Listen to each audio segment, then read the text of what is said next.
एसोचैम के सम्मेलन में राष्ट्र निर्माण के लिए मोदी मंत्र, कहा भारत में विदेशी निवेश के लिए बेहतर माहौल, अब नियमों के जाल से कारोबारी आजाद। मिशन बंगाल में बीजेपी ने झोंकी ताकत, 2 दिवसीय दौरे पर पहुंचे गृह मंत्री अमित शाह ने रामकृष्ण मिशन में की पूजा अर्चना, मिदनापुर के लिए रवाना। जनपद पर सोनिया के साथ कांग्रेस नेताओं की बड़ी बैठक जारी, नए अध्यक्ष को लेकर नेताओं के साथ मंथन जारी, सिद्धू और पायलट की वापसी पर चर्चा। किसान आंदोलन का आज 24वां दिन, सिंघू और चंदी, पियाऊ, मनियारी और मंगेश बॉर्डर बंद, 40 किसान संगठनों से सरकार की कृषि कानून पर बातचीत जारी। और उत्तर प्रदेश में कोहरे के चलते भीषण सड़क हादसा, नोएडा, झांसी और गोंडा में दर्दनाक हादसा, 3 लोगों की मौत, 18 से ज्यादा लोग घायल, अस्पताल में भर्ती।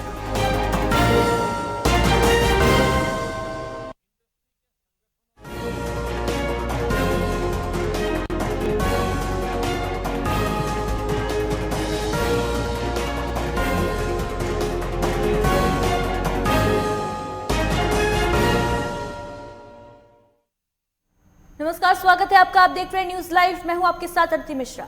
गाजियाबाद में किसान आंदोलन के 24वें दिन भारी तादाद में किसानों का जमावड़ा गाजीपुर बॉर्डर पर लगने लगा है और इसी बीच काफी तादाद में किसान गाजीपुर बॉर्डर पर जुटे हुए हैं, जहां गाजीपुर बॉर्डर को झोपड़पट्टी से सजाया गया है। भारी तादाद में किसान पूरे लाव लश्कर के साथ गाजीपुर बॉर्डर पर मौजूद हैं और सभी तरह के खाने पीने, दवाइयों से लैस किसान गाजीपुर बॉर्डर पर अपना डेरा जमाए हुए हैं। कब तक? इतना हमारा काम नहीं हो, इतना नहीं रहेंगे। 24 दिन बीत गए हैं। 24 दिन या 100 दिन हो जाओ जी। प्रधानमंत्री भी कह रहे हैं कि जो चीजें हैं वो कुछ नहीं हो रहा है, कुछ नहीं हो रहा, सब बकावा। आपके मन में क्या है, किसान के मन में क्या है, बोलिए एक बार। दुख की बात है बहुत। नहीं, हमारा क्या काम था यहाँ से जी, यहाँ क्या काम, तुम तो खेत में रहते। बात कोई नहीं बन रही। क्या चाहते हैं, किसान के मन की बात क्या है? 3 अध्यादेश वापस ले लें, बात बन जाए। 26 जनवरी का क्या प्लान है आप लोग? 26 जनवरी को हम राष्ट्रीय गान गाते हुए संसद भवन पर जाएंगे। और क्या चाहते हैं, थोड़ा आपके मन की बात जानना चाहते हैं। हमारे मन की बात ये है कि हमें जो समर्थन मूल्य था वो नहीं मिला, हमारी फसल सब लूटी जा रही है जी। हमें जो मूल्य मिलना चाहिए वो मूल्य नहीं मिल रहा जी। किसान बुरी तरह से यहाँ पड़ा है। 24 दिन हो गए, आज तक सरकार सुन नहीं रही है। देखो, हम तो ये कहना चाह रहे हैं कि सरकार को हमारी जो जायज़ मांगे हैं, हम जो एक किसान विरोधी 3 कानून हैं, इन कानूनों को बिल्कुल रद्द करवाना चाहते हैं जी। और जो है हमारी जो MSP है, न्यूनतम समर्थन मूल्य, उसको गारंटी दें कि उससे नीचे खरीदने वाले को सज़ा या जुर्माना, उससे कम तो खरीदे ही नहीं कोई। आज कोई व्यापारी उससे कम खरीदेगा तो उसे जुर्माना या सज़ा होनी चाहिए। उससे कम में बात बनेगी ना जी।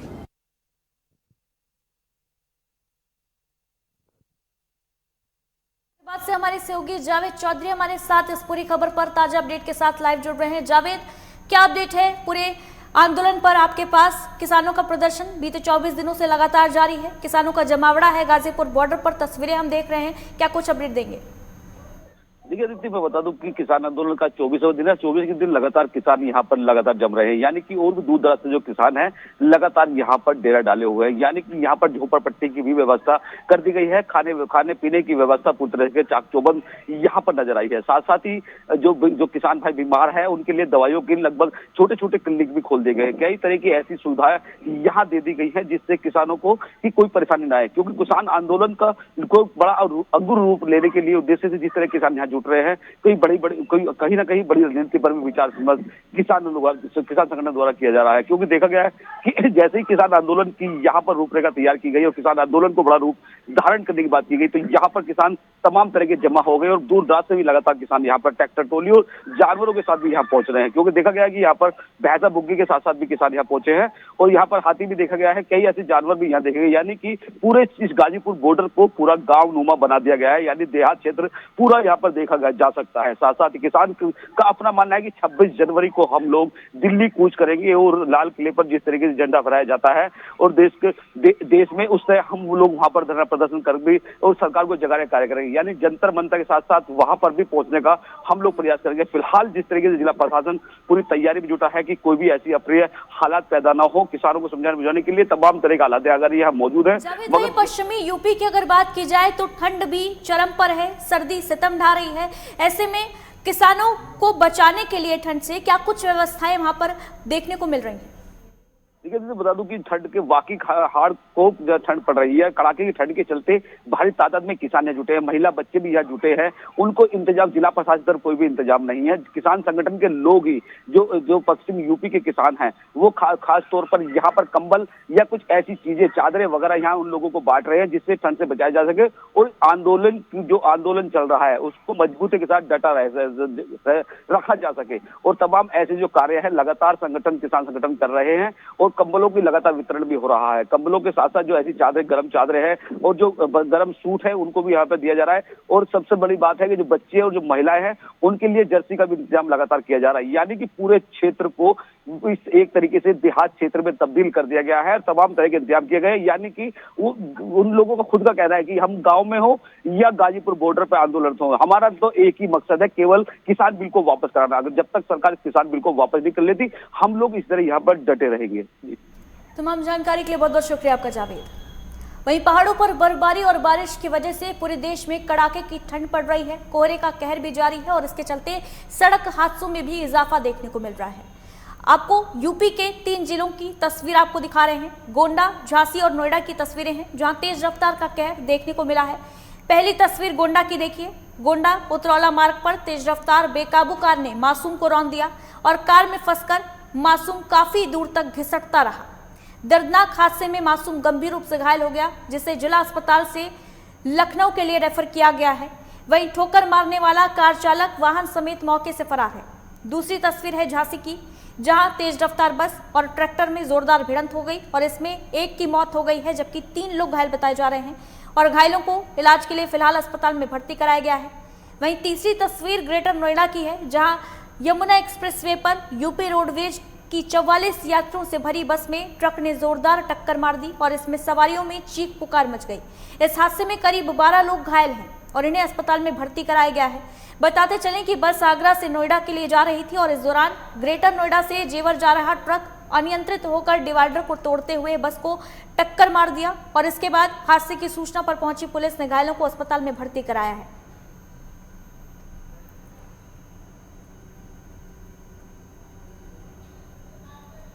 तो उत्तर प्रदेश में तेज रफ्तार का कहर एक बार फिर देखने को मिला है। कोहरे के चलते सड़क हादसों में इजाफा हो रहा है। 3 तस्वीरें आपको दिखा रहे हैं जहां गोंडा में तेज रफ्तार बेकाबू कार ने एक मासूम को रौंद दिया। गंभीर अवस्था में उसे लखनऊ रेफर किया गया है। वहीं झांसी में भी सड़क हादसे में एक युवक की मौत हो गई जबकि 3 लोग घायल हुए हैं। नोएडा की तस्वीर देखिए। यमुना एक्सप्रेसवे पर जोरदार भिड़ंत हुई ट्रक और रोडवेज बस के बीच जिसमें 12 से ज्यादा यात्री घायल बताए जा रहे हैं। सभी को फिलहाल अस्पताल में भर्ती कराया गया है। बड़ा गांव थाने से थोड़ा सा आगे झांसी की ओर एक टूरिस्ट बस ने एक ट्रैक्टर ट्रॉली में टक्कर मार दिया था। ट्रैक्टर ट्रॉली का ड्राइवर ट्रैक्टर के नीचे दब करके उसकी डेथ हो गई है। 3 लोग घायल हो गए थे जो ट्रैक्टर में बैठे थे। टूरिस्ट बस में जो लोग थे उनको कोई चोट नहीं आई है। सभी का जो माइनर खरोंच है इसका इलाज कराया जा रहा है।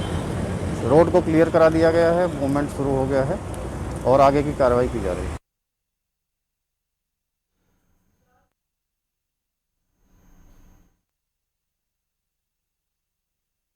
विशाल हमारे सहयोगी गोंडा से फोन लाइन पर मौजूद हैं। विशाल, दर्दनाक सड़क हादसा देखने को मिला है गोंडा में जहां एक बेकाबू कार ने बच्चे को रौंद दिया। क्या अपडेट है आपके पास? हालत कैसी है इस वक्त? बिल्कुल आपको बता दूं अंशी कि ये पूरा मामला गोंडा उतरौला मार्ग पर है जहाँ ये भीषण सड़क हादसा देखने को मिला है। एक तरफ जहाँ ठंड ने अपना पूरी तरह वर्चस्व कायम कर रखा है और कोहरे ने भी धुंध के साथ यहाँ पर पूरी तरह चारों तरफ कोहरा ही फैला हुआ है। तो ऐसे में एक जो बेकाबू कार थी उसने मासूम को रौंदा है और यह दर्दनाक हादसा जो है थानेपुर थाना क्षेत्र के बालिका इंटर कॉलेज के पास घटा है। हालांकि इस कार ने जो अनियंत्रित कार थी यह मासूम को घसीटते हुए कई मीटर तक ले गई और उसके बाद वहां से वाहन चालक जो था वह वाहन के साथ फरार हो गया। हालांकि आनन फानन में मासूम को स्थानीय लोगों ने और स्थानीय पुलिस के साथ जिला अस्पताल में भर्ती कराया जहां उसकी गंभीर हालत को देखते हुए लखनऊ के लिए रेफर कर दिया गया है जहां भी उसकी गंभीर हालत में मासूम का इलाज चल रहा है। तो वहीं थानेपुर पुलिस इस अनियंत्रित कार व उसके चालक को पकड़ने में जुट गई है। तमाम जानकारी के लिए बहुत बहुत शुक्रिया आपका विशाल। वहीं झांसी से हमारे सहयोगी कुलदीप हमारे साथ फोन लाइन पर जुड़ चुके हैं। कुलदीप, झांसी में दर्दनाक सड़क हादसा देखने को मिला है, एक की मौत की खबर भी सामने आ रही है, क्या अपडेट है पूरी घटना पर आपके पास? ये सवारियों से भरी हुई बस कानपुर से अहमदाबाद गुजरात जा रही थी और ये सुबह के वक्त जब रास्ता आगे एक तरफ से जो गलत रास्ते से ट्रैक्टर आ रहा था उससे जाकर उसकी टक्कर हुई और मौके पर ही जो ट्रैक्टर चालक उसकी मौत हो गई, बाकी 3 लोग घायल थे। लेकिन बड़ागांव पुलिस ने घटना की जानकारी मिलते ही तुरंत मौके पर पहुंचकर तुरंत जो घायलों को था अस्पताल पहुंचाने का काम किया और मामले की जानकारी मिलते ही जो पुलिस के आलात जारी है एसपी सिटी विवेक त्रिपाठी काफी एक्टिव तरीके से तुरंत वहां पहुंचे। उन्होंने यानी तुरंत घायलों को अस्पताल पहुंचाया और तुरंत क्योंकि जाम जैसी स्थिति वहां बन गई थी उसको तुरंत उन्होंने क्लियर कराया। कुल मिला के अब हालात सामान्य। तमाम जानकारी के लिए बहुत बहुत शुक्रिया आपका कुलदीप। और फिलहाल क्या वक्त एक छोटे से ब्रेक का है, जल्द लौटेंगे।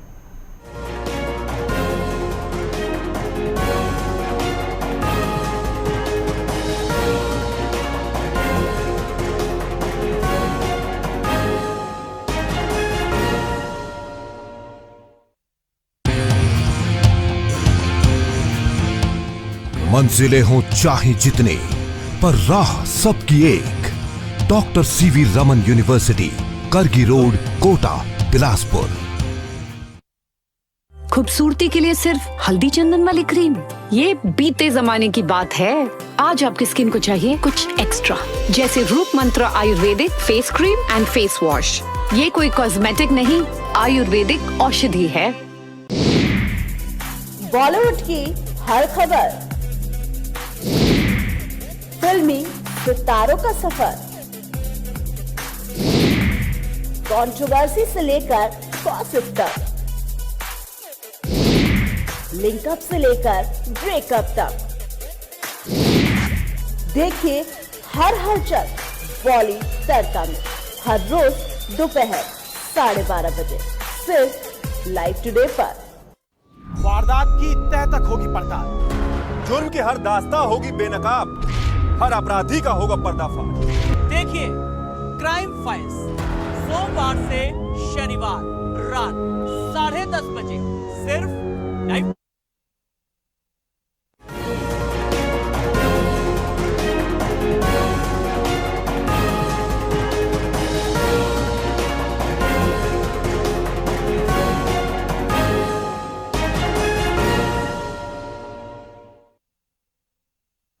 ब्रेक के बाद स्वागत है आपका। उत्तर प्रदेश कारागार प्रशासन व सुधार विभाग में महिलाओं व पुरुषों के लिए जेल वार्डर, फायरमैन और आरक्षी घुड़सवार पुलिस के पदों पर सीधी भर्ती 2016 की ऑफलाइन लिखित परीक्षा आज सुबह के 10 जिलों में कड़ी सुरक्षा व्यवस्था के बीच निर्धारित समय 10 बजे से शुरू हुई। सुबह से ही सेंटर्स पर लंबी लाइन लगी थी। परीक्षा केंद्रों में परीक्षार्थी को हाथ सैनिटाइज कराने और मास्क पहनने के बाद ही प्रवेश दिया गया। इस दौरान कई सेंटर्स पर कोविड-19 के प्रोटोकॉल का उल्लंघन भी देखने को मिला। 2 दिन यानी आज और कल होने वाली इस परीक्षा में परीक्षा के लिए करीब 6,83,000 अभ्यर्थियों ने आवेदन किया और परीक्षा 2 पालियों में होगी। पहली पाली में सुबह 10 से दोपहर 12 बजे तक और दूसरी पाली में दोपहर 2 बजे से शाम 4 बजे के बीच कुल 335 केंद्रों पर परीक्षा होगी। परीक्षा के दौरान सॉल्वर गिरोह पर एसटीएफ की भी निगाह होगी। वहीं परीक्षा लखनऊ, आगरा, प्रयागराज, बरेली, गौतम बुद्ध नगर, गोरखपुर, गाजियाबाद, कानपुर नगर, मेरठ, वाराणसी के कुल 335 केंद्रों पर हो रही है। उत्तर प्रदेश की योगी सरकार ने 5,000 से ज्यादा पदों पर पुलिस के लिए अभ्यर्थियों के लिए भर्ती परीक्षा का आज आयोजन हो रहा है और 2 पालियों में परीक्षा हो रही है, 10 से 12 और फिर 2 बजे से। तो 2 पालियों में ये परीक्षा आयोजित की गई है और 5,000 से ज्यादा पदों पर घुड़सवार, फायरमैन तमाम पदों पर भर्ती निकाली गई थी। उसी की ऑफलाइन यानी लिखित परीक्षा कराई जा रही है और आप उत्तर प्रदेश के 10 जिलों में 335 सेंटरों पर पुलिस की कड़ी निगरानी है। साथ ही साथ इस पूरे परीक्षा को निष्पक्ष कराने के लिए एसटीएफ की भी टीमें लगाई गई हैं। साथ ही साथ एलआईयू और भी जो पुलिस की एजेंसियां हैं इस भर्ती परीक्षा को पारदर्शी तरीके से कराने के लिए पूरी तरह से जिस तरह से योगी सरकार के निर्देश हैं उसके अनुपालन में पूरी व्यवस्था को मूर्त रूप दिया गया है, पूरी व्यवस्था को चौक चौबंद किया गया है। साथ ही साथ उत्तर प्रदेश के डीजीपी हितेश चंद्र अवस्थी की तरफ से भी निर्देश हैं कि सेंटरों पर विशेष निगरानी की जाएगी। साथ ही साथ सीसीटीवी कैमरे और भी तमाम अत्याधुनिक चीजों से पूरी परीक्षा को पारदर्शी कराने के लिए पूरी व्यवस्था को मुकम्मल कर लिया गया है। कैमरामैन अखिलेश सिंह के साथ उमेश मिश्रा, लाइव टुडे, लखनऊ।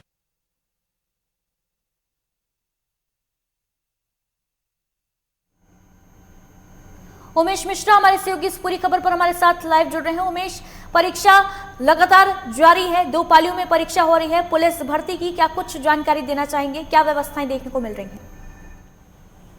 देखिए अदिति, बिल्कुल आज जो पूरी परीक्षा हो रही है भर्तियों की, उनकी 2 पाली में परीक्षा चल रही है और 10 से 12 जो अभी बहरहाल जो प्रथम पाली के लोग हैं वो कुछ ही देर में अभी छूट जाएंगे, अब छूटने वाले हैं।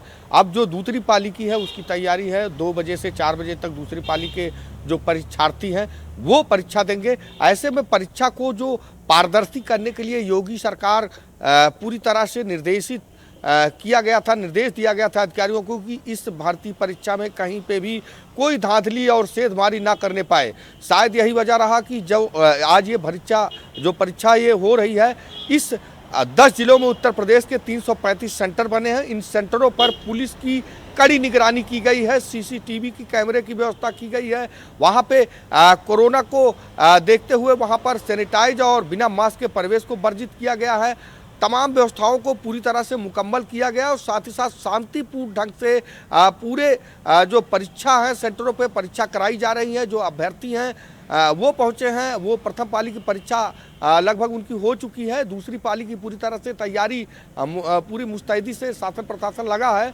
और कहीं ना कहीं जो इसमें सेधमारी की बात जो निकल कर आई थी, कल अदिति सालवर गैंग इलाहाबाद से पकड़े गए थे, यानी प्रयागराज से उनकी गिरफ्तारी एसटीएफ ने पहले ही कर ली थी।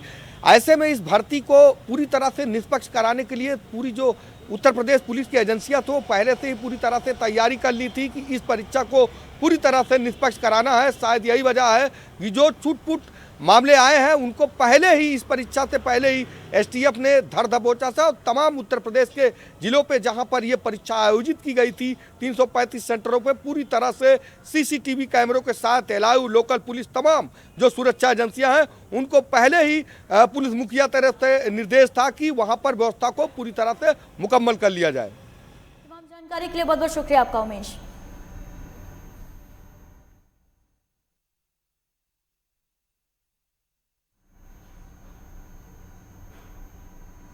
और अब बात करेंगे राजस्थान की खबरों की, जहां जहाजपुर में दहेज लोभी ससुराल वालों ने एक विवाहिता और उसके 2 वर्षीय पुत्र को बंधक बनाकर रखने और उसे प्रताड़ित करने का मामला सामने आया है। बताते चलें कि पीड़िता का आरोप है कि शादी के कुछ दिनों बाद ही ससुराल वालों ने 5 लाख रुपए की मांग करते हुए उसे परेशान किया और उसे डायन बताकर ताने मारने लगे। वहीं पीड़िता ने भीलवाड़ा एसपी को आपबीती सुनाने के बाद थाने में ससुराल पक्ष के 9 लोगों के खिलाफ विभिन्न धाराओं में केस दर्ज करवाया है।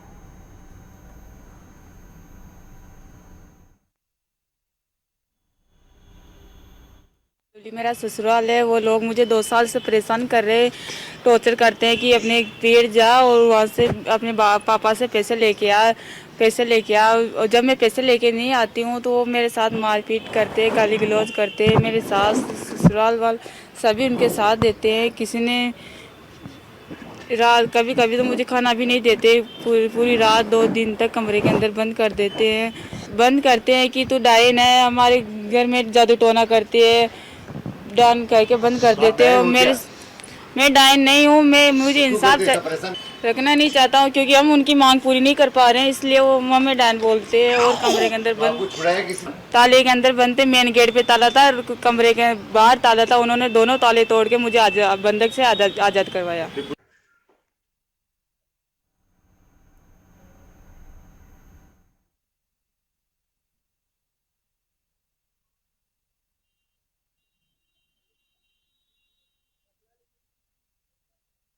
दीपक पुरी हमारे सहयोगी इस पूरी खबर पर हमारे साथ लाइव जुड़ रहे हैं। दीपक, एक नवविवाहिता को और उसके बेटे को बंधक बनाने का मामला यहां पर सामने आ रहा है। एफआईआर दर्ज की है पुलिस ने, क्या कुछ कार्रवाई हुई है अब तक? जी मैडम, मैं बताना चाहूँगा आपको, ये जो मामला है ये भरतपुर का ही है।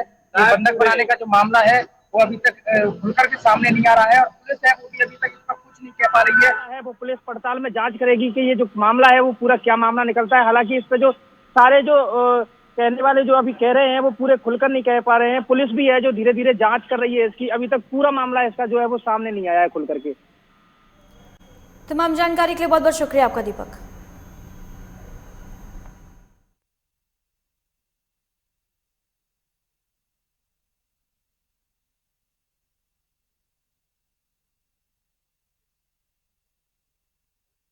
वहीं भरतपुर में पुलिस की पिटाई का एक वीडियो वायरल हो रहा है जिसमें कुछ लोग पुलिस की पिटाई करते नजर आ रहे हैं। बताया जा रहा है कि ग्रामीणों ने पुलिस वालों पर नकली पुलिस होने का आरोप लगाया है। पूरा मामला पहाड़ी थाना क्षेत्र के गांव तिलकपुरी का है। घटना को लेकर अभी तक कुछ स्पष्ट हालांकि नहीं हो पाया है। इस घटना से पुलिस पर कहीं ना कहीं सवालिया निशान जरूर खड़े हो रहे हैं। इसमें मर्डर के मुलजिम को निकालने के एवज में 20,000 की राशि की भी बात कही जा रही है। वीडियो वायरल होने के बाद से पुलिस अधिकारी मीडिया से बचते हुए नजर आ रहे हैं।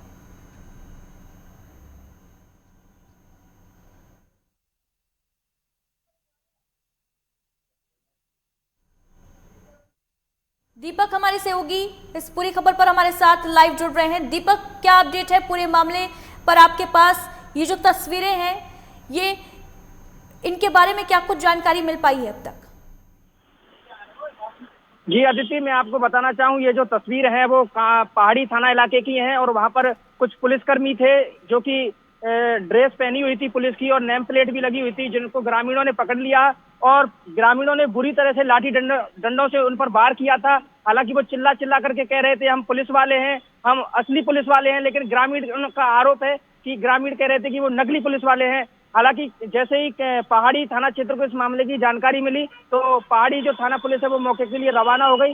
लेकिन सबसे बड़ी बात है अदिति, मैं बताना चाहूँ इसमें कि जो पूरा मामला है उसको पुलिस कहीं ना कहीं दरमियान कर रही है और पूरे मामले को बताने से इनकार करती हुई नजर आ रही है। हालांकि पुलिस भी अभी कुछ स्पष्ट नहीं कह रही है कि पूरा मामला क्या है, लेकिन इस तरीके से जो पुलिस पर इस तरीके के मारपीट के जो मामले हैं वो इस तरीके से आते हैं तो पुलिस पर कहीं ना कहीं सवालिया निशान भी खड़ा होता है। तस्वीरों में हम देख पा रहे हैं कि किस तरीके से दो पुलिस कर्मियों को यहाँ पर भारी संख्या में लोग मौजूद हैं और भारी भीड़ के बीच पीटा जा रहा है। क्या वजह रही इसके पीछे? पुलिस वालों की पिटाई आखिर ग्रामीणों ने क्यों की और इसके बाद क्या कुछ कार्रवाई हुई है? इसको लेकर क्या कोई बयान सामने आया है पुलिस कर्मियों का?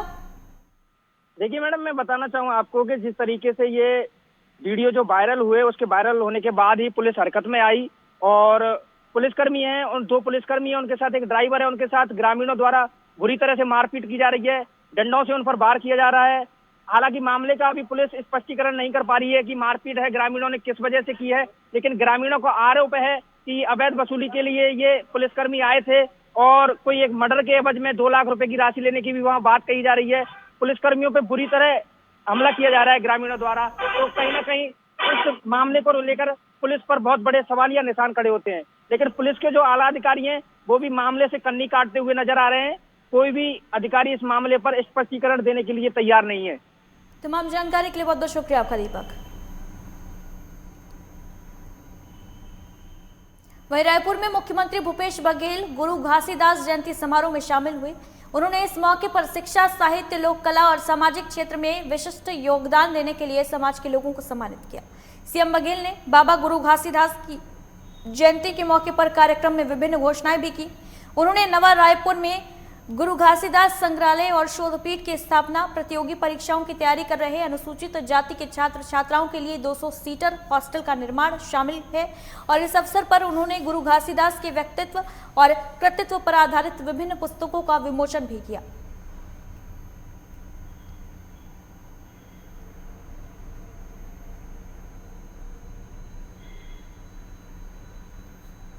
नारायणपुर के किसान अब परंपरागत खेती और फसल चक्र अपनाकर अग्रसर हो रहे हैं। इसके बानगी बयां कर रहे हैं ग्राम बावड़ी के किसान मंगतू, जो पिछले 30 सालों से अपनी लगभग 2 हेक्टेयर कृषि भूमि पर खेती कर रहे हैं और खेती में हरी खाद, कंपोस्ट और वर्मी खाद का प्रयोग करते हुए मिट्टी को उर्वरा शक्ति प्रदान कर अच्छी पैदावार ले रहे हैं। उन्होंने बताया कि रासायनिक खाद के अधिक उपयोग के चलते उनके खेत की मिट्टी कठोर और बंजर हो रही थी और इसके बाद कृषि विभाग के अधिकारियों ने रासायनिक खाद के अधिक उपयोग से खेतों को और मिट्टी को होने वाले नुकसान के बारे में जानकारी दी। इसके बाद उन्होंने अपनी फसल पर ध्यान देना शुरू किया, जिसके बाद उनके खेतों की मिट्टी की उर्वरक क्षमता में काफी बढ़ोतरी हुई है और उन्हें अच्छी फसल भी मिलने लगी है। मंगतू ने बताया कि कृषि विभाग के अनुदान से उनके खेत में नलकूप खनन और सोलर प्लेट भी लगाई गई हैं।